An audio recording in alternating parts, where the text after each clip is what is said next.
मस्जिदों को बनाया है, अब वहाँ पुनः मंदिर स्थापित हो रहे हैं। इसलिए मुसलमानों से हम यही कहेंगे और सभी मजहब के लोगों से कि आप बिल्कुल भी टेंशन ना लेवें। आपके मजहब के खिलाफ सनातन संस्कृति के लोग नहीं हो सकते हैं। जहाँ जहाँ मंदिर थे बस वहाँ वहाँ मंदिर बनेंगे, इतना होना है। रामपुर में एक निजी कार्यक्रम में प्रवचन करने पहुंचे बागेश्वर धाम सरकार पंडित धीरेन्द्र कृष्ण शास्त्री ने हिंदुत्व को जगाने की बात की। अपने पूरे प्रवचन के दौरान उन्होंने हिंदुत्व जनजागरण और हिंदुओं की तरक्की को लेकर प्रवचन दिए। उन्होंने कहा कि देश में केवल AI नहीं HI भी होना चाहिए, जिसमें HI का मतलब उन्होंने हिंदुत्व इंटेलिजेंस बताया। प्रवचन के बाद मीडिया से मुखातिब होते हुए उन्होंने कहा कि भारत हिंदू राष्ट्र के लिए हमारी कोशिशें हमारा प्रयत्न है। भारत हिंदू राष्ट्र बने। हिंदू राष्ट्र का मतलब किसी मजहब के खिलाफ नहीं, हिंदू राष्ट्र का मतलब सबको लेकर चलना। जैसे दुबई में सभी कल्चर संस्कृति रहती है, वैसे भी भारत में सबको रहने का अधिकार है। ये भारत किसी एक का नहीं है।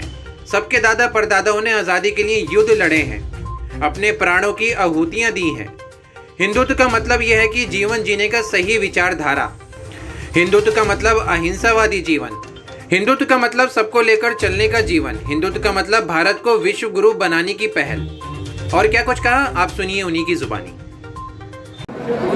भारत हिंदू राष्ट्र के लिए हमारा कोशिश है, प्रयत्न है, हिंदू राष्ट्र बनेगा। हिंदू राष्ट्र का मतलब किसी मजहब के खिलाफ नहीं, हिंदू राष्ट्र का मतलब सबको लेकर चलना। जैसे दुबई में सभी कल्चर और संस्कृति रहती है, वैसे ही भारत में सबको रहने का अधिकार है। ये भारत किसी का नहीं, सबका है।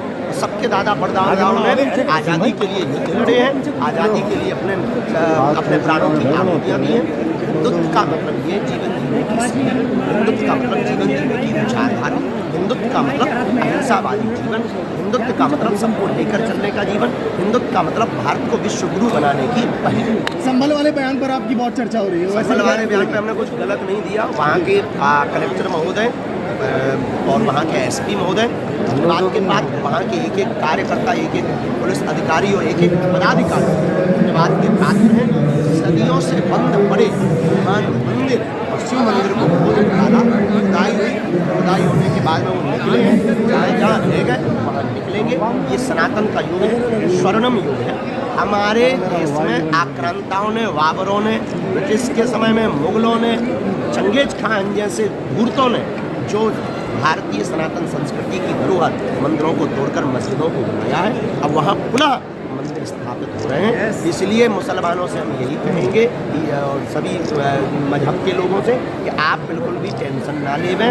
आपके मजहब के खिलाफ सनातन संस्कृति के लोग नहीं हो सकते हैं। जहाँ जहाँ मंदिर थे बस वहाँ वहाँ मंदिर बनेंगे, इतना होना है। ऐसे के पेट में दर्द हो रहा है बहुत आपके बयान के बाद। अब हमारे बयान के बाद अगर उनके पेट में दर्द हो रहा है, उनकी मूर्खता, बल्कि उन्हें उदार दिल दिखाना चाहिए कि गुरुजी जितने भी सनातन धर्म के मंदिर हैं हमारी तरफ से स्वागत है।